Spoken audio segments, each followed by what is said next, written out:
Welcome back to Vishi vlogs Kannada. ಎಲ್ಲರೂ ಹೇಗಿದ್ದೀರಾ? ಎಲ್ಲರೂ ಚೆನ್ನಾಗಿದ್ದೀರಾ ಅಂತ ಅಂದ್ಕೊಳ್ತೀನಿ. ಇದು ನನ್ನ ಬರ್ತ್ಡೇದೇ ಕಂಟಿನ್ಯೂಷನ್ ವ್ಲಾಗ್ ಆಗಿರುತ್ತೆ. ಇನ್ನು ನನ್ನ ಬರ್ತ್ಡೇಗೆ ತುಂಬ ಜನ ವಿಶ್ ಮಾಡಿದ್ದೀರಾ. ನನಗೆ ಎಲ್ಲರಿಗೂ ಕಮೆಂಟಲ್ಲಿ ರಿಪ್ಲೈ ಮಾಡೋಕ್ಕಾಗಲಿಲ್ಲ. ಎಲ್ಲರಿಗೂ ತುಂಬಾ ಥ್ಯಾಂಕ್ಸ್ ಹೇಳ್ತೀನಿ ಮೊದಲನೇದಾಗಿ. ಹಾಗೆ ನನ್ನ ಮೇಕಪ್ ಬಗ್ಗೆ ಕೂಡ ತುಂಬ ಸಲ ಕಮೆಂಟ್ ಮಾಡಿ ಕೇಳ್ತಾ ಇದ್ರಿ, ನೀವು ಯಾವ ಥರ ಮೇಕಪ್ ಮಾಡ್ಕೊಳ್ತೀರಾ ನಮಗೂ ಕೂಡ ತೋರಿಸಿ ಅಂತೇಳಿ. ಹಾಗಾಗಿ ನಾನಿವತ್ತು ಈ ವಿಡಿಯೋ ಮಾಡ್ಕೊಂಡಿದ್ದೀನಿ. ಮೇಕಪ್ ಅಂದರೆ ಬೇರೆ ಏನಿಲ್ಲ, ಮೊದಲು ಫೇಸ್ಗೆ ಸ್ವಲ್ಪ ಆಲಿವೇರಾ ಜೆಲ್ನ ಅಪ್ಲೈ ಮಾಡ್ತೀನಿ. ಅದಾದಮೇಲೆ ಒಂದು ಮಾಯ್ಶ್ಚರೈಸರ್ನ ಅಪ್ಲೈ ಮಾಡ್ತೀನಿ. ನಾನು ಲ್ಯಾಕ್ಮಿ ಮಾಯ್ಶ್ಚರೈಸರ್ನ ಅಪ್ಲೈ ಮಾಡ್ತೀನಿ. ನನ್ನ ಫೇಸ್ಗೆ ಇದೇ ಚೆನ್ನಾಗಿ ಅಡ್ಜಸ್ಟ್ ಆಗೋಗ್ಬಿಟ್ಟಿದೆ. ಅದಾದಮೇಲೆ ನಾನು ಸ್ವಲ್ಪ ಸ್ಕಿನ್ನ ಡ್ರೈ ಆಗೋಗಿ ಬಿಡ್ತೀನಿ. ಸ್ಕಿನ್ನೆಲ್ಲ ಸ್ವಲ್ಪ ಡ್ರೈ ಆದಮೇಲೆ ರೀಕ್ವಿಲ್ ಸ್ಕಿನ್ ರೇಡಿಯನ್ಸ್ ಕ್ರೀಮ್ನ ಅಪ್ಲೈ ಮಾಡ್ತೀನಿ. ನಾನು ಕ್ರೀಮ್ ಇರ್ಬೋದು ಅಥವಾ ಆಲಿವೇರಾ ಇರ್ಬೋದು ಫೇಸ್ಗೆ ಅಪ್ಲೈ ಮಾಡ್ಕೊಳ್ಳುವಾಗ ನೆಕ್ಕಿಗೂ ಕೂಡ ಅಪ್ಲೈ ಮಾಡ್ಕೊಳ್ತೀನಿ. ಯಾವುದೇ ಮೇಕಪ್ ಇರ್ಬೋದು, ನಾವು ಫೇಸ್ಗೆ ಯಾವ ಥರ ಮೇಕಪ್ ಮಾಡ್ಕೊಳ್ತೀವೋ ಅದೇ ಥರ ನೆಕ್ಕಿಗೂ ಕೂಡ ಮೇಕಪ್ ಮಾಡ್ಕೊಳ್ಬೇಕು. ಆವಾಗ ಫೋಟೋಸ್ ಇರ್ಬೋದು ಅಥವಾ ವಿಡಿಯೋಸ್ ಇರ್ಬೋದು ತುಂಬ ಚೆನ್ನಾಗಿ ಬರುತ್ತೆ. ಇಲ್ಲಾಂದರೆ ಏನಾಗೋಗ್ಬಿಡುತ್ತೆ ಅಂದರೆ ಫೇಸ್ಗೆ ಒಂದು ಕಲರ್ ಬರ್ತಿರುತ್ತೆ, ಹಾಗೆ ನೆಕ್ಗೆ ಒಂದು ಕಲರ್ ಬರ್ತಾ ಇರುತ್ತೆ. ಕೊನೆಯಲ್ಲಿ ಸ್ವಲ್ಪ ಸನ್ಸ್ಕ್ರೀನ್ನ ಅಪ್ಲೈ ಮಾಡ್ಕೊಳ್ತೀನಿ. ನನ್ನ ಮೇಕಪ್ ಯಾವಾಗಲೂ ಇಷ್ಟೇ ಸಿಂಪಲ್ ಆಗಿರುತ್ತೆ. ನಾನು ಯಾವುದೇ ಫೌಂಡೇಶನ್ನೆಲ್ಲ ಫೇಸ್ಗೆ ಅಪ್ಲೈ ಮಾಡೋಕ್ಕೋಗಲ್ಲ. ನನಗೇನೋ ಅದೆಲ್ಲ ಇಷ್ಟ ಆಗಲ್ಲ. ನಾನು ಬ್ಯೂಟಿಷಿಯನ್ ಆಗಿದ್ದರೂ ಕೂಡ ಬೇರೆಯವ್ರಿಗೆ ತುಂಬ ಚೆನ್ನಾಗಿ ಮೇಕಪ್ ಮಾಡ್ತೀನಿ. ಆದರೆ ನನಗೆ ಮೇಕಪ್ ಮಾಡ್ಕೊಳ್ಳೋಕ್ಕೆ ನನಗೆ ಅಷ್ಟೊಂದು ಇಷ್ಟ ಆಗಲ್ಲ. ಅಂದರೆ ಫೌಂಡೇಶನ್ ಎಲ್ಲ ಅಪ್ಲೈ ಮಾಡಿ ಬ್ಲಷ್ ಎಲ್ಲ ಮಾಡ್ಕೊಳ್ಳೋಕೆ ನನಗೆ ಅಷ್ಟೊಂದು ಇಷ್ಟ ಆಗಲ್ಲ. ಹಾಗಾಗಿ ನಾನು ಮಾಡ್ಕೊಳ್ಳಲ್ಲ. ಇಷ್ಟೇ ನನ್ನ ಮೇಕಪ್. ತುಂಬಾ ಸಿಂಪಲ್ ಆಗಿರೋ ಮೇಕಪ್ ಇದು. ಇದಲ್ಲದೆ ನಾನು ಸ್ವಲ್ಪ ಕಣ್ಣಿಗೆ ಕಾಜಲ್ನ ಅಪ್ಲೈ ಮಾಡ್ಕೊಳ್ತೀನಿ. ನಾವು ಯಾವುದೇ ಥರ ಮೇಕಪ್ ಮಾಡ್ಕೊಂಡಿಲ್ಲ ಅಂದರೂ ಕೂಡ ಕಣ್ಣಿಗೆ ಸ್ವಲ್ಪ ಕಾಜಲ್ ಹಾಕ್ಕೊಂಡು ಲಿಪ್ಸ್ಟಿಕ್ ಹಚ್ಕೊಂಡು ಬಿಟ್ರೆ ತುಂಬ ಚೆನ್ನಾಗಿ ಕಾಣಿಸ್ತೀವಿ ಅಲ್ವಾ. ನನಗೂ ಅಷ್ಟೇ ಲೈಟಾಗಿ ಸ್ವಲ್ಪ ಕಾಜಲ್ ಅಪ್ಲೈ ಮಾಡ್ಕೊಳ್ಳೋದು ಅಂದರೆ ತುಂಬಾ ಇಷ್ಟ. ನನ್ನ ಕಣ್ಣಿಗೆ ಕಾಜಲ್ ತುಂಬ ಚೆನ್ನಾಗಿ ಕಾಣಿಸುತ್ತೆ. ಇದಾದಮೇಲೆ ಸ್ವಲ್ಪ ಲಿಪ್ಸ್ಗೆ ಲಿಪ್ ಲೈನರ್ನ ಅಪ್ಲೈ ಮಾಡ್ಕೊಳ್ತೀನಿ. ನಾನು ಯಾವಾಗಲೂ ಸ್ವಲ್ಪ ಡಾರ್ಕ್ ಲಿಪ್ ಲೈನರ್ನ ಅಪ್ಲೈ ಮಾಡ್ಕೊಳ್ತೀನಿ. ನನ್ನ ಫೇಸ್ಗೆ ಡಾರ್ಕ್ ಆಗಿರೋ ಲೈನರ್ ಸ್ವಲ್ಪ ಚೆನ್ನಾಗಿ ಕಾಣಿಸುತ್ತೆ ಅಂತ ಹೇಳ್ಬಿಟ್ಟು ಲಿಪ್ ಲೈನರ್ನ ಈ ಸಲ ನಾನು ಮರೂನ್ ಕಲರ್ನ ಅಪ್ಲೈ ಮಾಡ್ತಾ ಇದ್ದೀನಿ. ಆ್ಯಕ್ಚುಲಿ ನಾನು ವೇರ್ ಮಾಡ್ತಿರೋ ಡ್ರೆಸ್ಗೆ ಬೇರೆ ಕಲರ್ನ ಅಪ್ಲೈ ಮಾಡಿದರೆ ಇನ್ನೂ ಚೆನ್ನಾಗಿ ಕಾಣಿಸ್ತಾ ಇತ್ತು. ನನ್ನ ಹತ್ರ ಕಲರ್ ಇರಲಿಲ್ಲ, ಮರ್ತ್ಬಿಟ್ಟಿದ್ದೆ ತೊಗೊಂಡು ಬರೋದು. ಹಾಗಾಗಿ ಇರೋ ಕಲರಲ್ಲೇ ಸ್ವಲ್ಪ ಅಡ್ಜಸ್ಟ್ ಮಾಡ್ಕೊಳ್ತಾ ಇದ್ದೀನಿ. ಲೈನರ್ ಅಪ್ಲೈ ಮಾಡ್ಕೊಂಡಿದ್ದಾದಮೇಲೆ ನಾನು ಕಲರ್ ಲಿಪ್ಸ್ಟಿಕ್ನ ಅಪ್ಲೈ ಮಾಡ್ತಾ ಇದ್ದೀನಿ. ನಾನು ಯಾವಾಗಲೂ 2 ಕಲರ್ ಲಿಪ್ಸ್ಟಿಕ್ನ ಮಿಕ್ಸ್ ಮಾಡಿ ಲಿಪ್ಸ್ಗೆ ಅಪ್ಲೈ ಮಾಡ್ತೀನಿ. ಆವಾಗ ಒಂಥರ ಚೆನ್ನಾಗಿ ಕಾಣಿಸುತ್ತೆ, ಬೇರೆ ಕಲರ್ ಬರುತ್ತೆ. ಮೊದಲು ನಾನು ಆರೆಂಜ್ ಕಲರ್ ಅಪ್ಲೈ ಮಾಡಿದ್ದಾದಮೇಲೆ ಇವಾಗ ರೆಡ್ ಕಲರ್ನ ಸ್ವಲ್ಪ ಲೈಟಾಗಿ ಹಂಗೆ ಅಪ್ಲೈ ಮಾಡ್ಕೊಳ್ತಾ ಇದ್ದೀನಿ. ಇದಾದಮೇಲೆ ಒಂದು ಟಿಶ್ಯೂಲಿ ಸ್ವಲ್ಪ ರಿಮೂವ್ ಮಾಡ್ತೀನಿ ಲಿಪ್ಸ್ಟಿಕ್ನ. ನಾನು ಸ್ವಲ್ಪ ಜಾಸ್ತಿ ಆಗಿಬಿಡುತ್ತೆ ಅಂತ ಅನಿಸುತ್ತೆ, ಹಾಗಾಗಿ ಸ್ವಲ್ಪ ಲೈಟ್ ಮಾಡ್ಕೊಳ್ತೀನಿ ಅದನ್ನು. ಇಷ್ಟೇ ನನ್ನ ಮೇಕಪ್. ಕೊನೆಯಲ್ಲಿ ಸ್ವಲ್ಪ ಒಂದು ಬೊಟ್ಟಿಟ್ಬಿಟ್ಟು ಕುಂಕುಮ ಇಟ್ಕೊಂಡ್ರೆ ಆ ಮೇಕಪ್ ಮುಗ್ದೇ ಹೋಯಿತು. ಪ್ರತಿ ಸಲ ಕೇಳ್ತಾ ಇರ್ತೀರಲ್ಲ ಸಿಂಪಲ್ಲಾಗಿ ಮೇಕಪ್ ಮಾಡ್ಕೊಳ್ತೀರಾ, ಯಾವ ಥರ ಮಾಡ್ಕೊಳ್ತೀರಾ ಅಂತ. ನಾನು ಇಷ್ಟೇ ಸಿಂಪಲ್ಲಾಗಿ ಮೇಕಪ್ ಮಾಡ್ಕೊಳ್ಳೋದು. ಅದಾದಮೇಲೆ ನಾನು 2 ಇಯರಿಂಗ್ನ ತೊಗೊಂಡು ಬಂದಿದ್ದೆ ಈ ಡ್ರೆಸ್ಗೆ. ಅದರಲ್ಲಿ ಯಾವ ಚೆನ್ನಾಗಿ ಕಾಣುತ್ತೆ ಅಂತ ನೋಡಿಬಿಟ್ಟು ಮ್ಯಾಚ್ ಮಾಡಿ ಹಾಕ್ಕೊಳ್ತಾ ಇದ್ದೆ. ಈ ಇಯರಿಂಗ್ ನನಗೆ ಚೆನ್ನಾಗಿದೆ ಅಂತ ಅನ್ನಿಸ್ತು. ಆಮೇಲೆ ನಾನು ಈ ಇಯರಿಂಗ್ನೇ ಹಾಕ್ಕೊಂಡೆ.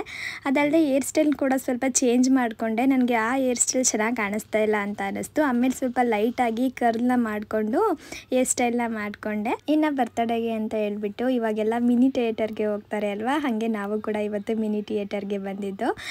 ಫಸ್ಟ್ ಟೈಮ್ ನಾವು ಈ ಥರ ಮಿನಿ ಥಿಯೇಟರ್ಗೆ ಬಂದಿದ್ದು. ಇಷ್ಟು ವರ್ಷ ಏನು ಮಾಡ್ತಾಯಿದ್ದು ಅಂದರೆ ನನ್ನ ಹಸ್ಬೆಂಡ್ ಬರ್ತಡೇ ಆಗಲಿ ನನ್ನ ಬರ್ತಡೇ ಆಗಲಿ ಹೊರಗಡೆ ಹೋಗಿ ಸೆಲೆಬ್ರೇಟ್ ಮಾಡ್ತಾಯಿದ್ದು.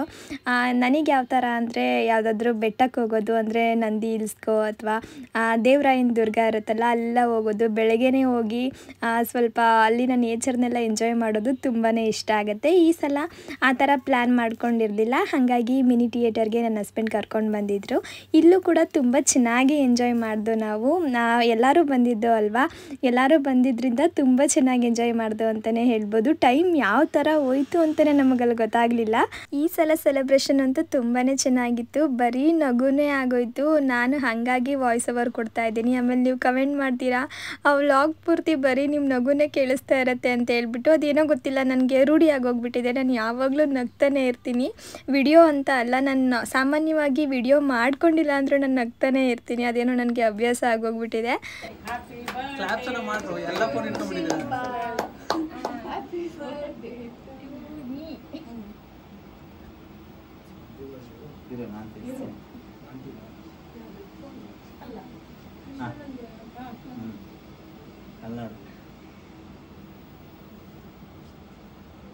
ಸೆಂಟ್ರಿಗೆ ಬಾ ಇಲ್ಲ ಕರೆಕ್ಟ್ ಆಯ್ತು ತಗ ನೀನು ಅಂತೀನಿ ಸರ್ ಹೇಳ್ದಂಗೆ ಹೋಗ್ಬೇಕಪ್ಪ. ಹುಸುನ ಎಷ್ಟು ಚೆನ್ನಾಗಿ ಬರ್ತಾ ಇದೆಯಾ ಇಲ್ಲಿ ನೋಡ್ರಿ ಈ ಕಡೆ ನೋಡು ವಿಡಿಯೋನೇ ಇನ್ನು ನನ್ನ ಹಸ್ಬೆಂಡ್ ನನ್ನ ಫೇವ್ರೆಟ್ ರೆಡ್ ವೆಲ್ವೆಟ್ ಕೇಕ್ನೇ ಆರ್ಡರ್ ಮಾಡಿದರು. ನನ್ನ ಬರ್ತಡೇಗೆ ನಾವು ಸಾಮಾನ್ಯವಾಗಿ ಪ್ರತಿ ವರ್ಷ ಕೂಡ ರೆಡ್ ವೆಲ್ವೆಟ್ ಕೇಕ್ನೇ ಆರ್ಡರ್ ಮಾಡೋದು. ನನ್ನ ಬರ್ತಡೇಗೆ ನನ್ನ ಮನೇಲಿ ಯಾವತ್ತೂ ಕೂಡ ಕೇಕ್ನ ಪ್ರಿಪೇರ್ ಮಾಡಿಲ್ಲ. ಇನ್ನು ನನ್ನ ಹಸ್ಬೆಂಡ್ ಬರ್ತಡೇಗೆ ನಾನು ಮನೇಲೇ ಕೇಕ್ನ ರೆಡಿ ಮಾಡ್ತೀನಿ. ಜೊತೆಗೆ ನನ್ನ ತಮ್ಮ ಎಲ್ಲ ಬಂದಿದ್ರಲ್ಲ, ಅವನು ಕೂಡ ಅಷ್ಟೇ ಪ್ರತಿ ವರ್ಷ ಕೇಕ್ ತೊಗೊಂಡು ಬಂದೇ ಬರ್ತಾನೆ. ನಾನು ಎಷ್ಟೊಂದು ಸಲ ಹೇಳಿದ್ದೀನಿ ಕೇಕ್ ತರಬೇಡ, ಸುಮ್ಮನೆ ಬಂದುಬಿಡು, ಇಲ್ಲಾಂದರೆ ಬೇರೆ ಏನಾದರೂ ಗಿಫ್ಟ್ ತೊಗೊಂಡು ಬಂದುಬಿಡು, ನಿನಗೆ ಸಮಾಧಾನ ಆಗಲ್ಲ ಅಂತ ಅವನು ಕೇಳೋದೇ ಇಲ್ಲ. ಅವನಿಗೇನೋ ಗೊತ್ತಿಲ್ಲ, ಒಟ್ನಲ್ಲಿ ಅವನು ಕೇಕ್ ತೊಗೊಂಡು ಬರಬೇಕು, ಆ ಕೇಕ್ ಮೇಲೆ ನಾನು ಫೋಟೋ ಹಾಕ್ಸ್ಕೊಂಡು ತೊಗೊಂಡು ಬರಬೇಕು. ನನಗೂ ಅದನ್ನು ನೋಡಿ ಸಾಕಾಗೋಗ್ಬಿಟ್ಟಿದೆ. ಬೇಡ ಕಣೋ ತರಬೇಡ ಅಂದರೂ ನಾನು ಕೇಳೋದೇ ಇಲ್ಲ. ಅವನು ಈ ಸಲ ಕೂಡ ಅವನು ಕೇಕ್ ತೊಗೊಂಡು ಬಂದಿದ್ದ, ಅದ್ರ ಮೇಲೆ ನನ್ನ ಫೋಟೋ ಎಲ್ಲ ಹಾಕಿಸ್ಕೊಂಡು ತೊಗೊಂಡು ಬಂದಿದ್ದ. ತಿನ್ನಮ್ಮು ಹೋಗ್ಲಿ, ಒಂದು ಸ್ವಲ್ಪನಾರು ತಿನ್ನು ಪಾಪ, ಪ್ರೀತಿಯಿಂದ ಕೊಟ್ಟವನೇ.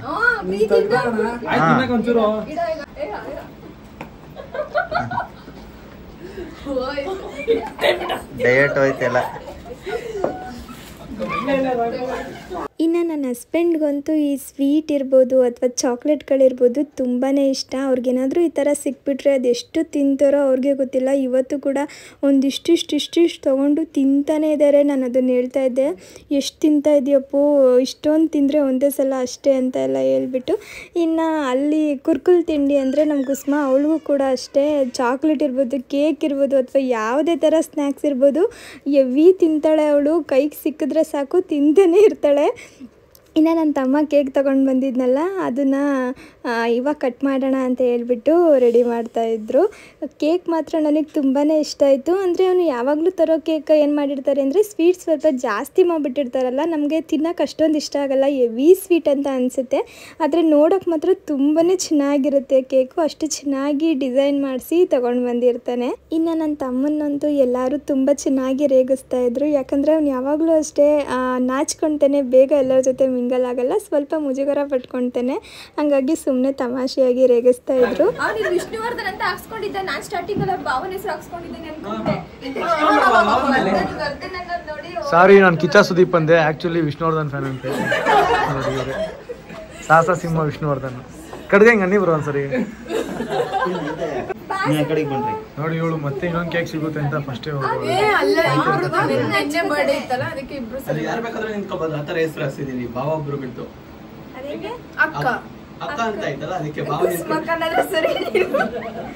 ಇದಾಯ್ತಾ ಕಟ್ ಮಾಡ್ಲಾ? ನಂದಾದ್ರೆ ಫೋಟೋ ಇನ್ವಿಸಿಬಲ್ ಅಷ್ಟೇ. Happy birthday to you, happy birthday to you, happy birthday to you Shilpa and Kusuma. ಇದನ್ನ ತಿಂದೋರು ಮತ್ತೆ ಊಟ ಮಾಡಲ್ಲ. ಅನಿಲ್ ಕೇಕ್ ಸ್ವೀಟ್ ಜಾಸ್ತಿ ಇರುತ್ತೆ ಅಂತ ಅನಿಲ್ ಕೇಕ್ ಅಷ್ಟೇ. ಫ್ರಿಜ್ಜಲ್ಲಿ ಇಟ್ಕೊಂಡು ತಿನ್ನು ಅಂತ. ಆಗ್ಲೇ ಹತ್ತತ್ರ ಒಂದು 250 ಫೋಟೋ ಆಯ್ತು, ಆದ್ರೂ ಬರೀ ಸ್ಯಾಟಿಸ್ಫ್ಯಾಕ್ಷನ್ ಇಲ್ಲ. ತೆಗಿರಿ ಅಂತವ್ರೆ. ನಿನ್ನ ಎದೆಯಾಳದಲ್ಲಿ ನಾನು ಸ್ಕೂಲಲ್ಲಿ ಆ ವರ್ಡ್ನೇ ಜಾಸ್ತಿ ಆಡ್ತಾ ಇದ್ದೆ. ಇವನು ಅದನ್ನ ಹೇಳ್ಬಿಟ್ಟವನೆ, ಕೂಸು ಸಾಂಗ್ ಆಡ್ಬೇಕು, ನನ್ನ ಬರ್ಡೇ ಗಿಫ್ಟ್ ಅದೊಳಗ ಸಾಂಗ್ ಆಡ್ಬೇಕು. ಇನ್ನು ಅಲ್ಲಿ ಅದೆಷ್ಟು ನಗ್ತಿದ್ವೋ ನಿಜವಾಗ್ಲೂ ನಮಗೆ ಗೊತ್ತಿಲ್ಲ. ಅಷ್ಟು ಬರೀ ನಗುನೇ ಇರುತ್ತೆ. ಅದರಲ್ಲೂ ನನ್ನ ಹಸ್ಬೆಂಡ್ ಇದ್ದರೆ ಒಂದು ನಗುಗೆ ಆ ಕೊರತೆನೇ ಇಲ್ಲ ಅಂತಲೇ ಹೇಳ್ಬೋದು. ಎಲ್ಲರನ್ನೂ ತುಂಬಾ ರೇಗಾಡಿಸ್ಕೊಂಡು ತಮಾಷೆ ಮಾಡಿಕೊಂಡು ಒಂಥರ ಬರೀ ನಗೋದೇ ಆಗೋಗ್ಬಿಡುತ್ತೆ. ಇನ್ನು ನಮ್ಮಿಬ್ರದ್ದು ಸ್ವಲ್ಪ ಫೋಟೋಸ್ನ ತಗೊಳ್ಳೋಣ ಅಂತ ಹೇಳಿ ಫೋಟೋಸ್ ತೆಗೆಸ್ಕೊಳ್ತಾ ಇದ್ದೋ. ನನ್ನ ಹಸ್ಬೆಂಡ್ಗೆ ಫೋಟೋಸ್ ಅಂದರೆ ಅಷ್ಟೊಂದು ಇಷ್ಟ ಆಗಲ್ಲ. ಅವರು ಒಂದು 2-3 ಸಲ ಅವ್ರಿಗೆ ಹೇಳ್ಬೇಕು ಫೋಟೋಸ್ ಬೇಕು ಅಂತ ಹೇಳಿ, ಅದಾದಮೇಲೆ ಅವರು ಫೋಟೋಸ್ನ ತೆಗೆಸ್ಕೊಳ್ಳೋದು.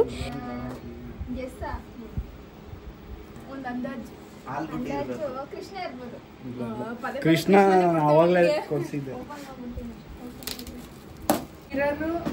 ಬೆಡ್ ಲ್ಯಾಂಪು ಎಲ್ಲ ಇವಳೇ ರಿವೀಲ್ ಮಾಡಿದ್ವಿ. ಓಪನ್ ಮಾಡ, ಅಲ್ಲೇ ಅಂತ ಒಳಗಡೆ ಬೇರೆ ಏನೋ ಇರ್ಬೋದು, ಹೇಳಕ್ಕಾಗಲ್ಲ. ಇನ್ನು ನನ್ನ ಹಸ್ಬೆಂಡ್ ಕೂಡ ನನಗೆ ಈ ಸಲ ಸರ್ಪ್ರೈಸಾಗಿ ಒಂದು ಗಿಫ್ಟನ್ನ ತೊಗೊಂಡು ಬಂದಿದ್ದರು. ನಿಜವಾಗ್ಲೂ ನಾನು ಅದನ್ನು ಎಕ್ಸ್ಪೆಕ್ಟೇ ಮಾಡಿರಲಿಲ್ಲ. ಯಾಕಂದರೆ ಅವರು ಮದುವೆ ಆದಾಗಿಂದ ಇರ್ಬೋದು ಅಥವಾ ಮದುವೆಗೆ ಮುಂಚೆ ಇರ್ಬೋದು ಯಾವತ್ತೂ ಕೂಡ ಸರ್ಪ್ರೈಸ್ ನನಗೆ ಕೊಟ್ಟೇ ಇಲ್ಲ. ಅವ್ರಿಗೆ ಐಡಿಯಾನೂ ಕೂಡ ಬಂದಿರಲಿಲ್ಲ ಇಷ್ಟು ವರ್ಷ. ಏನಾದರೂ ಬೇಕು ಅಂದರೆ ಕರ್ಕೊಂಡೋಗಿ ಕೊಡಿಸ್ತಾಯಿದ್ರು ಅಷ್ಟೇ. ಪ್ರತಿ ವರ್ಷ ಕೂಡ ಹಿಂಗೆ ನಾಳೆ ನನ್ನ ಬರ್ತಡೇ ಇದೆ ಅಂದರೆ ಇವತ್ತು ಕರ್ಕೊಂಡೋಗಿ ಕೊಡಿಸ್ಬಿಡ್ತಾಯಿದ್ರು, ಇಲ್ಲಾಂದರೆ ಬರ್ತಡೇ ದಿನವೇ ಕರ್ಕೊಂಡೋಗಿ ಕೊಡಿಸೋರು. ಈ ಥರ ಪ್ಲ್ಯಾನ್ ಮಾಡಿಕೊಂಡು ಸರ್ಪ್ರೈಸಾಗಿ ಗಿಫ್ಟ್ ಕೊಡಬೇಕು ಅಂತ ಅಂದ್ಕೊಂಡಿದ್ದು ಇದೇ ವರ್ಷ ಅಂತ ಅನಿಸುತ್ತೆ. ಆ ಗಿಫ್ಟ್ ತೊಗೊಂಡು ಬಂದಿದ್ರಲ್ಲ, ನಿಜವಾಗ್ಲೂ ನನಗೆ ತುಂಬಾ ಖುಷಿ ಆಯಿತು, ಒಂಥರ ಆಶ್ಚರ್ಯ ಕೂಡ ಆಯಿತು. ನಿಜವಾಗ್ಲೂ ಗಿಫ್ಟನ್ನು ತಂದಿರೋದು ಅಥವಾ ಸುಮ್ಮನೆ ಕಾಲು ಎಳಿತಿದ್ದಾರಾ ಅಂತ ಹೇಳಿ ನನಗೆ ಅನ್ನಿಸ್ತಾ ಇತ್ತು. ನಿಜವಾಗ್ಲೂ ನಂಬಕ್ಕಾಗ್ತಿರ್ಲಿಲ್ಲ. ಖಾಲಿ ಡಬ್ಬನ ತಥಾಸ್ತು ಹೊರ ಕೊಡ್ತಾ ಇದ್ದೀನಿ. ತೋರ್ಸು, ಅಲ್ಲಿ ತೋರಿಸ್ಕೊಂಡು ಓಪನ್ ಮಾಡು. ಖಾಲಿ ಡಬ್ಬ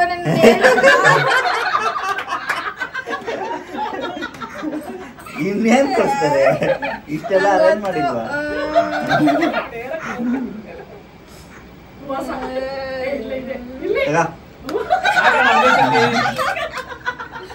ಈ ಕೈಲಿ ಎರಡು ಕೈಲಿ ಉಂಡ್ರಾಕೊಂಡಿದ್ಯಾ? ಮಾತಾಡ್ಬೇಡ ಸುಮ್ಮನೆ. ಯಾಕೆ ಬೆಳ್ಳಿಗೆ ಮೇಲ್ಕೋದ್ರೆ ಹಿಂಗೆ ಎಲ್ಲ ಹಿಂಗೆ ಇಷ್ಟ ಆಯ್ತು. ಎಲ್ಲ ನಾವೇ ಹೇಳ್ಕೊಡ್ಬೇಕು. ಬರೀ ಥ್ಯಾಂಕ್ ಯು ಅಷ್ಟೇ. ನಂಗೇನ್ ಕೊಡ್ಸಲ್ವಾ? ನಂಗೇನ್ ಕೊಡ್ಸ್ರಿ? ನಿಮ್ಗೆ ಕೊಡ್ಸಿರೋ ಗಿಫ್ಟ್ ಇಂದಾನೆ ಅಕ್ಕ ಫೇಮಸ್ ಆಗಿದ್ದವು. ಅಲ್ಲ ಪಾರ್ಟಿ ಟ್ರೀಟು ಅಕ್ಕ ನಿನಗೆ ಕೊಡ್ಸಿರೋದ್ರಲ್ಲಿ 100 ಗ್ರಾಮ್ ಎಷ್ಟಾಗ ಅದು ಚೇಂಜ್ ಕೊಡ್ಸಿದ್ದು ಬಾಸ್. ಹಂಗೇನಿಲ್ಲ, ನಾನಿರೋದೇ ಹೆಚ್ಚು ಇವ್ರಿಗೆ. 50 kg ಚಿನ್ನ ಇದು ಡ್ರೆಸ್ ಅಲ್ಲೇ ಬಂದಿರೋದಾ? ನೈ ಬೆಲ್ಟು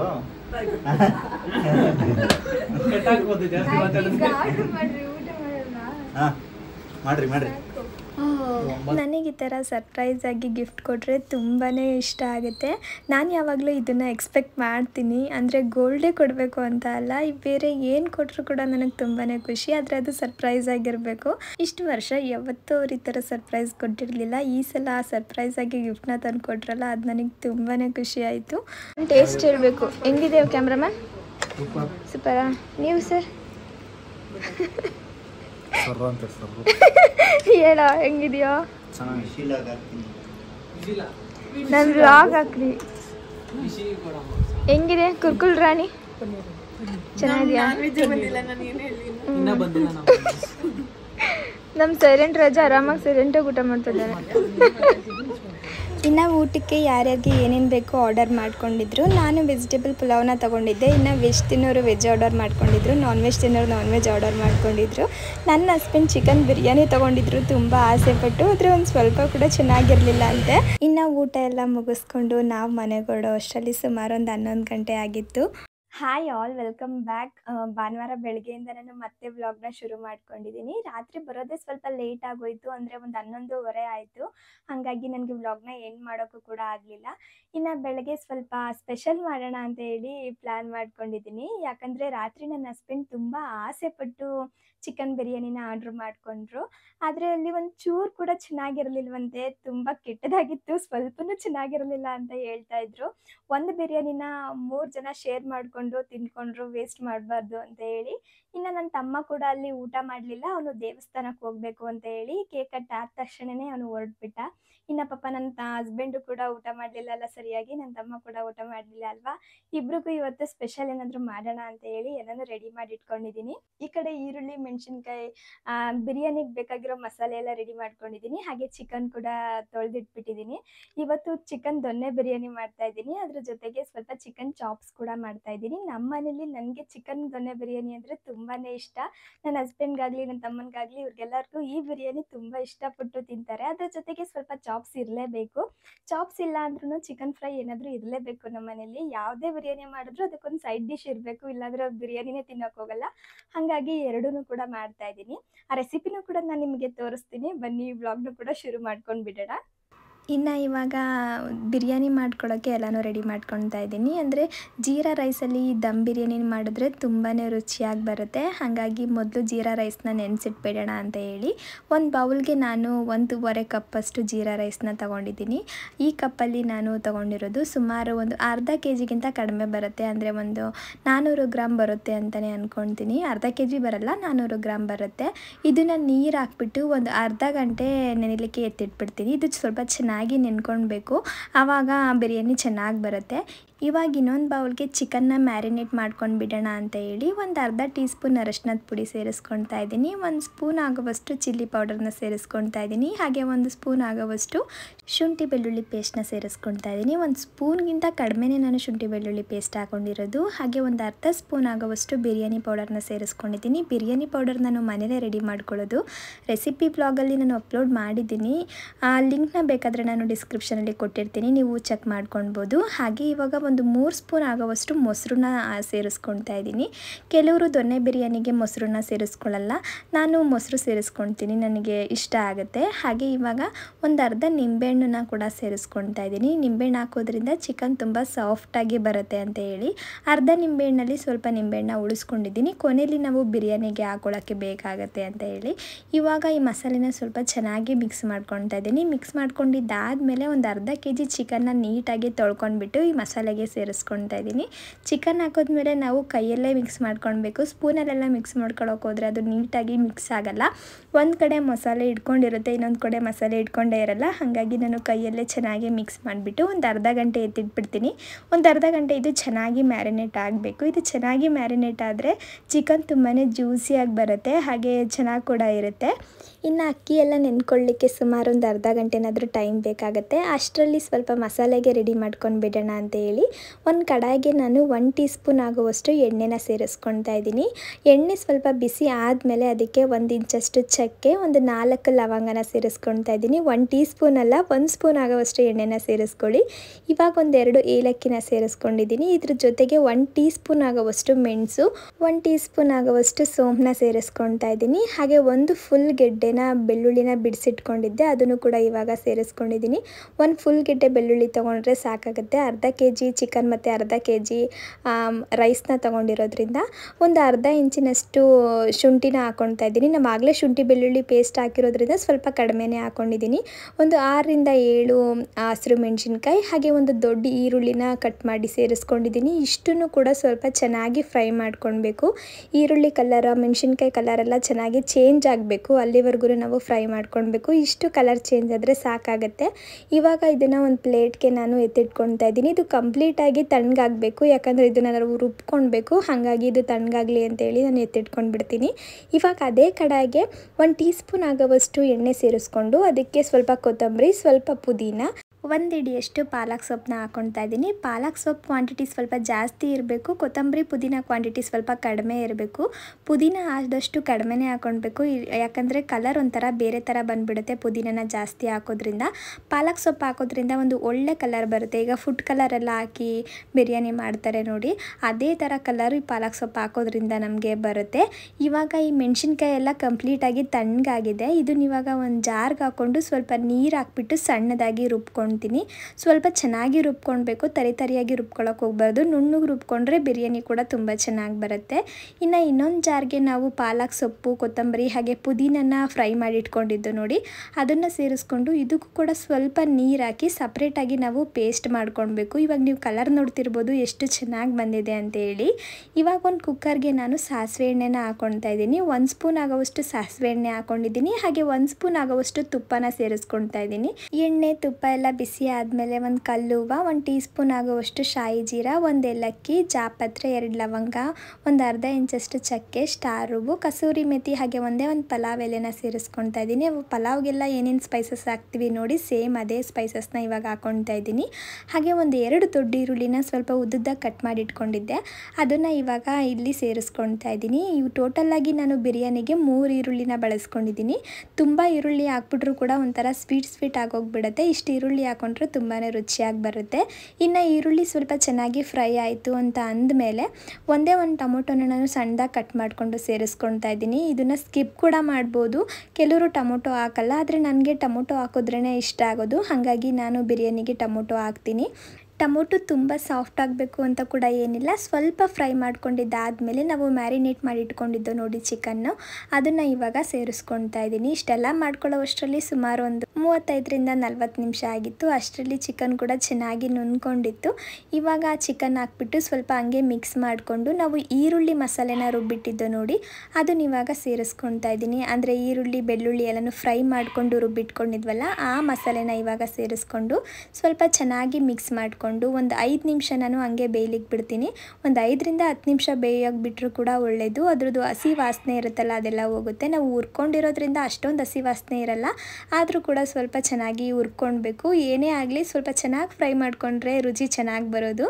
ಅದು ಫ್ರೈ ಆದಮೇಲೆ ಇವಾಗ ನಾವು ಪಾಲಕ್ನ ರುಬ್ಬಿಟ್ಕೊಂಡಿದ್ದು ನೋಡಿ ಅದನ್ನು ಸೇರಿಸ್ಕೊಳ್ತಾ ಇದ್ದೀನಿ.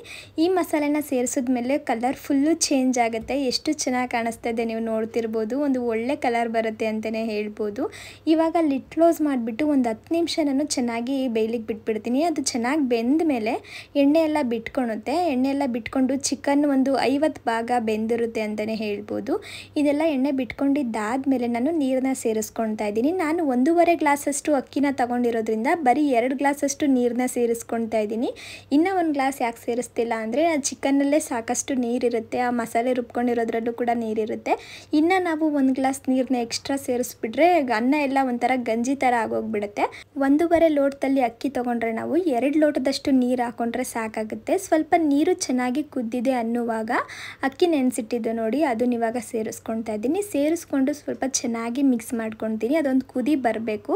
ಈ ಥರ ಒಂದು ಕುದಿ ಬಂದ ಮೇಲೆ ನಾನು ಕುಕ್ಕರ್ ಮುಸ್ಕ್ ಹಾಕ್ಬಿಟ್ಟು ಒಂದೇ ಒಂದು ವಿಷಲ್ನ ಕೂಗಿಸ್ತೀನಿ. ಯಾಕಂದರೆ ಅಕ್ಕಿನ ನಾವು ಅರ್ಧ ಗಂಟೆ ನೆನೆಸಿಟ್ಟಿರೋದ್ರಿಂದ ಜಾಸ್ತಿ ವಿಷಲ್ ಕೂಗಿಸೋದು ಕೂಡ ಬೇಡ, ಬೇಗನೆ ಬೇಯ್ಕೊಂಡ್ಬಿಡುತ್ತೆ. ಒಂದೇ ಒಂದು ವಿಷಲ್ನ ಕೂಗಿಸಿದ್ರೆ ಸಾಕಾಗುತ್ತೆ. ಇನ್ನು ಇವಾಗ ಚಿಕನ್ ಚಾಪ್ಸ್ಗೆ ರೆಡಿ ಮಾಡ್ಕೊಳ್ತಾ ಇದ್ದೀನಿ. ಒಂದು ಕಡಾಯಿಗೆ ನಾನು 1 ಸ್ಪೂನ್ ಆಗುವಷ್ಟು ಎಣ್ಣೆ ಸೇರಿಸ್ಕೊಂಡಿದ್ದೀನಿ. ಹಾಗೆ 1 ಇಂಚಿನಷ್ಟು ಚಕ್ಕೆ, ಒಂದು 3 ಲವಂಗ ಸೇರಿಸ್ಕೊಳ್ತಾ ಇದ್ದೀನಿ. ಇದ್ರ ಜೊತೆಗೆ ಒಂದು 10 ಕಾಳಷ್ಟು ಮೆಣಸನ್ನ ಸೇರಿಸ್ಕೊಂಡಿದ್ದೀನಿ. ಖಾರ ಜಾಸ್ತಿ ತಿನ್ನೋರು ಸ್ವಲ್ಪ ಜಾಸ್ತಿ ಕೂಡ ಸೇರಿಸ್ಕೊಳ್ಬೋದು. 2 ಏಲಕ್ಕಿ, 1 ಟೀ ಸ್ಪೂನ್ ಆಗುವಷ್ಟು ಸೋಂಪು, ಜೊತೆಗೆ 1 ಗೆಡ್ಡೆ ಬೆಳ್ಳುಳ್ಳಿ, 1 ಇಂಚಿನಷ್ಟು ಶುಂಠಿ, ಒಂದು 7-8 ಹಸಿರು ಮೆಣಸಿನ್ಕಾಯಿನ ಸೇರಿಸ್ಕೊಳ್ತಾ ಇದ್ದೀನಿ. ಇಷ್ಟನ್ನು ಹಾಕ್ಕೊಂಡು ಸ್ವಲ್ಪ ಚೆನ್ನಾಗಿ ಫ್ರೈ ಮಾಡ್ಕೊಳ್ಬೇಕು. ಇದನ್ನು ಸ್ವಲ್ಪ ಚೆನ್ನಾಗಿ ಫ್ರೈ ಮಾಡ್ಕೊಂಡಿದ್ದಾದಮೇಲೆ ಒಂದು ಈರುಳ್ಳಿನ ಸ್ವಲ್ಪ ಉದ್ದುದ್ದ ಕಟ್ ಮಾಡಿ ಸೇರಿಸ್ಕೊಳ್ತಾ ಇದ್ದೀನಿ. ಇದು ತುಂಬಾ ದೊಡ್ಡ ಈರುಳ್ಳಿ, ಹಾಗಾಗಿ 1ನ ಸೇರಿಸ್ಕೊಂಡಿದ್ದೀನಿ. ಸ್ವಲ್ಪ ಮೀಡಿಯಮ್ ಆಗಿರೋ ಈರುಳ್ಳಿ ಅಂದರೆ 2ನ ಸೇರಿಸ್ಕೊಳ್ಬೋದು ಒಂದು 3/4 kg ಚಿಕನ್ಗೆ. ಇನ್ನು ಇವಾಗ ಈರುಳ್ಳಿ ಎಲ್ಲ ಚೆನ್ನಾಗಿ ಫ್ರೈ ಆಗಿದೆ, ಇನ್ನೇನು ಕೆಳಗಡೆ ಇಳಿಸ್ಕೊಳ್ಬೇಕು ಅನ್ನುವಾಗ ಸ್ವಲ್ಪ ಕೊತ್ತಂಬರಿ, ಸ್ವಲ್ಪ ಪುದೀನ, ಒಂದು ಅರ್ಧ ಹಿಡಿಯಷ್ಟು ಪಾಲಕ್ ಸೊಪ್ಪನ್ನ ಸೇರಿಸ್ಕೊಂಡು 1 ಟೀ ಸ್ಪೂನ್ ಆಗುವಷ್ಟು ಗಸಗಸೆ ಸೇರಿಸ್ಕೊಂಡು ಸ್ವಲ್ಪ ಹಂಗೆ ಮಿಕ್ಸ್ ಮಾಡಿಕೊಂಡ್ರೆ ಆಯಿತು. ಆ ತಪ್ಪಲಿದು ಬಿಸಿ ಇರುತ್ತೆ ನೋಡಿ, ಆ ಬಿಸಿಯಲ್ಲೇ ಸೊಪ್ಪೆಲ್ಲ ನೀಟಾಗಿ ಫ್ರೈ ಆಗಿ ಹೋಗ್ಬಿಡುತ್ತೆ. ಇವಾಗ ಫ್ರೈ ಎಲ್ಲ ಆಗಿದೆ ಅಂತ ಅನ್ನುವಾಗ ಕೊನೆಯಲ್ಲಿ ನಾನು ಒಂದು 3 ಸ್ಪೂನ್ ಆಗುವಷ್ಟು ತೆಂಗಿನಕಾಯಿ ತುರಿನ ಸೇರಿಸ್ಕೊಂಡು ಸುಮ್ಮನೆ ಹಂಗೆ ಮಿಕ್ಸ್ ಮಾಡ್ಕೊಳ್ತಾ ಇದ್ದೀನಿ. ಗ್ಯಾಸ್ನ ಆಫ್ ಮಾಡಿಬಿಟ್ಟು ನಾನು ಈ ಥರ ಮಿಕ್ಸ್ ಮಾಡ್ಕೊಳ್ತಾ ಇರೋದು. ಇದು ಕೂಡ ಕಂಪ್ಲೀಟಾಗಿ ತಣ್ಣಗಾಗಬೇಕು. ಇದು ತಣ್ಣಗಾದ್ಮೇಲೆ ನಾವು ಮಿಕ್ಸಿಗೆ ಹಾಕಿ ರುಬ್ಕೊಳ್ಬೇಕು. ಬಿಸಿದೇ ಮಿಕ್ಸಿಗೆ ಹಾಕೋಕೆ ಹೋಗ್ಬಿಡಿ. ತುಂಬ ಜನ ನನ್ನ ಕೇಳ್ತಾ ಇರ್ತೀರಾ, ಇಷ್ಟು ದಿನದಿಂದ ಒಂದೇ ಮಿಕ್ಸಿ ಇಟ್ಕೊಂಡಿದ್ದೀರಲ್ಲ ಹಾಳಾಗಿಲ್ವಾ ಅಂತ ಹೇಳಿ. ನಾವು ಯಾವಾಗಲೂ ಅಷ್ಟೇ ಖಾರ ರುಬ್ಬುವಾಗ ಕಂಪ್ಲೀಟಾಗಿ ತಣ್ಣಗಾದ್ಮೇಲೆ ನಾವು ರುಬ್ಕೊಳ್ಬೇಕು. ಆವಾಗ ಜಾರ್ ಅಷ್ಟು ಬೇಗ ಹಾಳಾಗಲ್ಲ, ಮಿಕ್ಸಿನೂ ಕೂಡ ಹಾಳಾಗಲ್ಲ. ಈಗ ನೀರು ಹಾಕಿ ರುಬ್ಕೊಂಡ್ಮೇಲೆ ನೀವು ಮಸಾಲೆ ನೋಡ್ತಿರ್ಬೋದು ಎಷ್ಟು ಚೆನ್ನಾಗಿ ಬಂದಿದೆ ಅಂತ ಹೇಳಿ. ಇವಾಗ ಅದೇ ಕಡಾಯಿಗೆ 1 ಸ್ಪೂನ್ ಆಗೋವಷ್ಟು ಸಾಸಿವೆ ಎಣ್ಣೆನ ಸೇರಿಸ್ಕೊಂಡಿದ್ದೀನಿ. ಹಾಗೆ 1 ಈರುಳ್ಳಿನ ಸಣ್ಣದಾಗಿ ಕಟ್ ಮಾಡಿ ಸೇರಿಸ್ಕೊಳ್ತಾ ಇದ್ದೀನಿ. ಜೊತೆಗೆ 1 ಟೀ ಸ್ಪೂನ್ ಆಗುವಷ್ಟು ಅರಿಶಿನದ ಪುಡಿ, ಒಂದು ಅರ್ಧ ಸ್ಪೂನ್ ಆಗುವಷ್ಟು ಚಿಲ್ಲಿ ಪೌಡರ್ನ ಸೇರಿಸ್ಕೊಂಡಿದ್ದೀನಿ. ಹಾಗೆ 1 ಸ್ಪೂನ್ ಆಗುವಷ್ಟು ಧನಿಯಾ ಪುಡಿನ ಸೇರಿಸ್ಕೊಂಡಿದ್ದೀನಿ. ಧನಿಯಾ ಪುಡಿ, ಚಿಲ್ಲಿ ಪೌಡರ್ನ ಸೇರಿಸ್ಕೊಂಡ್ಲೇಬೇಕು ಅಂತ ಏನಿಲ್ಲ. ಚಿಕನ್ ಚಾಪ್ಸ್ಗೆ ಇದನ್ನು ಸ್ವಲ್ಪ ಸೇರಿಸ್ಕೊಂಡ್ರೆ ಚೆನ್ನಾಗಿರೋದು, ಕೆಲವರು ಹಾಕ್ಕೊಳ್ಳಲ್ಲ, ನಾನು ಹಾಕ್ಕೊಳ್ತೀನಿ. ಇನ್ನು ಇವಾಗ ಫ್ರೈ ಆದಮೇಲೆ ನಾವು ಚಿಕನ್ ಎತ್ತಿಟ್ಕೊಂಡಿದ್ವಲ್ಲ ಅದನ್ನ ಈಗ ಸೇರಿಸ್ಕೊಳ್ತಾ ಇದ್ದೀನಿ. ಒಂದು 3/4 kg ಚಿಕನ್ನ ತೊಗೊಂಡಿರೋದು ನಾನು. ಇದಕ್ಕೆ ಎಷ್ಟು ಬೇಕೋ ಅಷ್ಟು ಉಪ್ಪನ್ನ ಸೇರಿಸ್ಕೊಂಡ್ಬಿಟ್ಟು ಲಿಡ್ ಕ್ಲೋಸ್ ಮಾಡಿ ಒಂದು 5 6 ನಿಮಿಷ ಹಂಗೆ ಫ್ರೈ ಮಾಡ್ಕೊತೀನಿ. ಫ್ರೈ ಆದಮೇಲೆ ಇದಕ್ಕೆ ನಾವು ಕಟ್ ಮಾಡಿ ಇಟ್ಕೊಂಡಿರ್ತೀವಲ್ಲ, 1-2 ಟೊಮೊಟೊನ ಸೇರಿಸ್ಕೊಳ್ತಾ ಇದ್ದೀನಿ. ಟೊಮೊಟೊನ ಸ್ವಲ್ಪ ಸಣ್ಣದಾಗಿ ಕಟ್ ಮಾಡಿ ಸೇರಿಸ್ಕೊಂಡಿದ್ದೀನಿ. ಟೊಮೊಟೊ ಎಲ್ಲ ಹಾಕಿದ್ಮೇಲೆ ಸ್ವಲ್ಪ ಹೊತ್ತು ಚೆನ್ನಾಗಿ ಫ್ರೈ ಮಾಡ್ಕೊಳ್ಬೇಕು. ಒಂದು 6-7 ನಿಮಿಷನಾದರೂ ಫ್ರೈ ಮಾಡ್ಕೊಳ್ಬೇಕು. ಚಿಕನಲ್ಲಿರೋ ನೀರಿನ ಅಂಶ ಎಲ್ಲ ಬಿಟ್ಕೊಳುತ್ತೆ. ಆ ನೀರಿನ ಅಂಶ ಎಲ್ಲ ಬಿಟ್ಕೊಂಡು ಸ್ವಲ್ಪ ಡ್ರೈ ಆಗಬೇಕು. ಅಲ್ಲಿವರೆಗೂ ನಾವು ಸ್ವಲ್ಪ ಚೆನ್ನಾಗಿ ಫ್ರೈ ಮಾಡ್ಕೊಳ್ಬೇಕು. ಇದೆಲ್ಲ ಚೆನ್ನಾಗಿ ಫ್ರೈ ಆಗಿದೆ, ಚಿಕನ್ ಕೂಡ ಒಂದು ಅರ್ಧ ಕುಕ್ ಆಗಿದೆ ಅನ್ನುವಾಗ ರುಬ್ಬಿಟ್ಕೊಂಡಿದ್ದು ನೋಡಿ ಆ ಮಸಾಲೆ, ಅದನ್ನು ಇವಾಗ ಸೇರಿಸ್ಕೊಳ್ತಾ ಇದ್ದೀನಿ. ನೀವು ಇವಾಗ ಈ ಮಸಾಲೆ ಕಲರ್ ಕೂಡ ನೋಡ್ತಿರ್ಬೋದು ಎಷ್ಟು ಚೆನ್ನಾಗಿ ಬರ್ತಾ ಇದೆ ಅಂತ ಹೇಳ್ಬಿಟ್ಟು. ಪೂರ್ತಿಯಾಗಿ ಬೆಂದಮೇಲೆ ಇನ್ನೂ ಚೆನ್ನಾಗಿರುತ್ತೆ. ನಾವು ಹೋಟೆಲಲ್ಲೆಲ್ಲ ತಿಂತೀವಿ ನೋಡಿ, ಸೇಮ್ ಅದೇ ಥರ ಇರುತ್ತೆ ಇದು ಈ ಚಿಕನ್ ಚಾಪ್ಸ್. ಇವಾಗ ಸ್ವಲ್ಪ ಚೆನ್ನಾಗಿ ಮಿಕ್ಸ್ ಮಾಡ್ಕೊಂಡ್ಬಿಟ್ಟು ನಾವು ಜಾರ್ಗೆ ಸ್ವಲ್ಪ ನೀರು ಹಾಕ್ಕೊಂಡು ಆ ನೀರನ್ನು ಕೂಡ ಸೇರಿಸ್ಕೊಳ್ತಾ ಇದ್ದೀನಿ. ನೀವು ಇವಾಗ ನೋಡ್ಕೊಳ್ಬೋದು ಏನಾದರೂ ಗ್ರೇವಿ ಜಾಸ್ತಿ ಬೇಕಾ ಕಡಿಮೆ ಬೇಕಾ ಅಂತ ಹೇಳಿ. ಚಪಾತಿ ಎಲ್ಲ ಮಾಡಿಕೊಂಡ್ರೆ ಸ್ವಲ್ಪ ಗ್ರೇವಿ ಜಾಸ್ತಿ ಬೇಕಾಗುತ್ತೆ, ಬಿರಿಯಾನಿಗೆಲ್ಲ ಅಷ್ಟೊಂದು ಬೇಕಾಗಲ್ಲ. ಹಾಗಾಗಿ ನಾನು ಸ್ವಲ್ಪ ನೀರನ್ನ ಕಡಿಮೆನೇ ಹಾಕ್ಕೊಂಡಿದ್ದೀನಿ. ಇನ್ನು ಲಿಡ್ ಕ್ಲೋಸ್ ಮಾಡಿಬಿಟ್ಟು ಮೀಡಿಯಮ್ ಫ್ಲೇಮಲ್ಲೇ ಒಂದು 10 ನಿಮಿಷ ನಾನು ಚೆನ್ನಾಗಿ ಕುದಿಸ್ಕೊಂಡು ಬಿಡ್ತೀನಿ. ಈಗ ನೀವು ನೋಡ್ತಿರ್ಬೋದು ಚಿಕನ್ ಎಲ್ಲ ಚೆನ್ನಾಗಿ ಕುದ್ದಿದೆ, ಎಣ್ಣೆ ಎಲ್ಲ ನೀಟಾಗಿ ಬಿಟ್ಕೊಂಡಿದೆ. ಇಷ್ಟ ಆದರೆ ಆಗೋಯ್ತು, ಚಿಕನ್ ಚಾಪ್ಸ್ ರೆಡಿನೇ ಆಗೋಗ್ಬಿಡುತ್ತೆ. ತುಂಬಾ ರುಚಿಯಾಗಿ ಕೂಡ ಬಂದಿರುತ್ತೆ. ಇವಾಗ ನನ್ನ ಹಸ್ಬೆಂಡ್ಗೆ ಹಾಕೊಡೋಣ ಅಂತ ಹೇಳ್ಬಿಟ್ಟು ಪ್ಲೇಟ್ಗೆ ಹಾಕ್ಕೊಡ್ತಾ ಇದ್ದೀನಿ. ಇಷ್ಟೊಂದು ಹಾಕ್ತಿದ್ದೀನಿ ಅಂತ ಅಂದ್ಕೊಳ್ಬೇಡಿ, ಇದರಲ್ಲಿ ಇಬ್ಬರು ಕೂಡ ಶೇರ್ ಮಾಡ್ಕೊಂಡು ತಿಂತೀವಿ. ಬಿರಿಯಾನಿ ಅಂತೂ ತುಂಬಾ ರುಚಿಯಾಗಿ ಬಂದಿತ್ತು ಗೊತ್ತಾ. ನನ್ನ ಹಸ್ಬೆಂಡ್ ಕೂಡ ಹೇಳ್ತಾಯಿದ್ರು ತುಂಬ ಚೆನ್ನಾಗಿ ಬಂದಿದೆ ಇವತ್ತು ಬಿರಿಯಾನಿ ಅಂತ ಹೇಳ್ಬಿಟ್ಟು.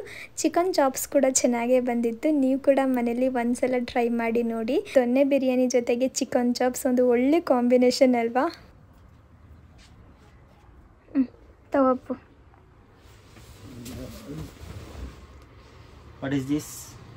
ಕರ್ಬೂಜದ ಹಣ್ಣಿನ ಜ್ಯೂಸು, ಇಲ್ಲಾಂದರೆ ಪಾನಕ.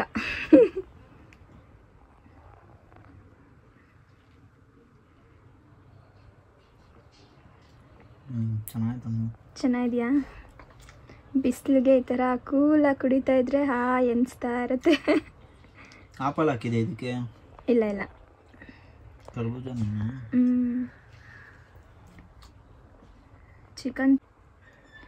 ಚಿಕನ್ ತಿಂದು ಜಾಸ್ತಿ ಆಗೋಗ್ಬಿಟ್ಟಿತ್ತು, ಅದಕ್ಕೆ ಇವಾಗ ಸ್ವಲ್ಪ ಜ್ಯೂಸ್ ಮಾಡಿಕೊಟ್ಟಿದ್ದೀನಿ.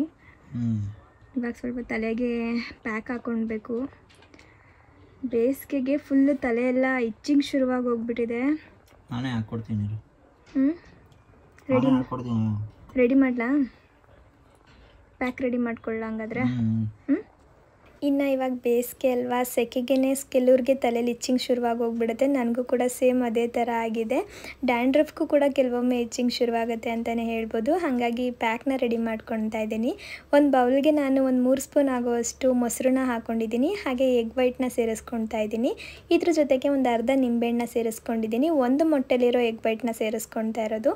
ಇಷ್ಟನ್ನು ಹಾಕಿ ಸ್ವಲ್ಪ ಚೆನ್ನಾಗಿ ಮಿಕ್ಸ್ ಮಾಡ್ಕೊಂಡ್ಬಿಟ್ರೆ ಈ ಪ್ಯಾಕ್ ರೆಡಿಯಾಗಿ ಹೋಗ್ಬಿಡುತ್ತೆ. ಇದಕ್ಕೆ ಸ್ವಲ್ಪ ಕೊಬ್ಬರಿ ಎಣ್ಣೆ ಕೂಡ ಸೇರಿಸ್ಕೊಳ್ಬೋದು.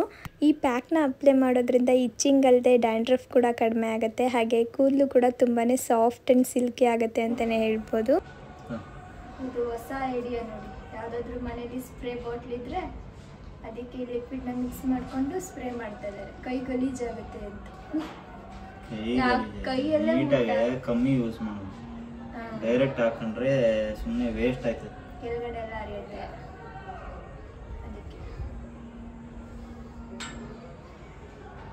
ನೀವು ಟ್ರೈ ಮಾಡಿ ನೋಡಿ. ನಾನು ಬರೀ ಮೊಸರು, ನಿಂಬೆಹಣ್ಣು, ಹಾಗೆ ಇನ್ನೊಂದೇನಂತೆ ಮೊಟ್ಟೆ ಮಾತ್ರ ಹಾಕಿದ್ದು. ಇವರು ಅದಕ್ಕೆ ನಾನು ಸ್ವಲ್ಪ ಎಣ್ಣೆ ಹಾಕೊಂಡಿದ್ದಾರೆ, ಕೊಬ್ಬರಿ ಎಣ್ಣೆ.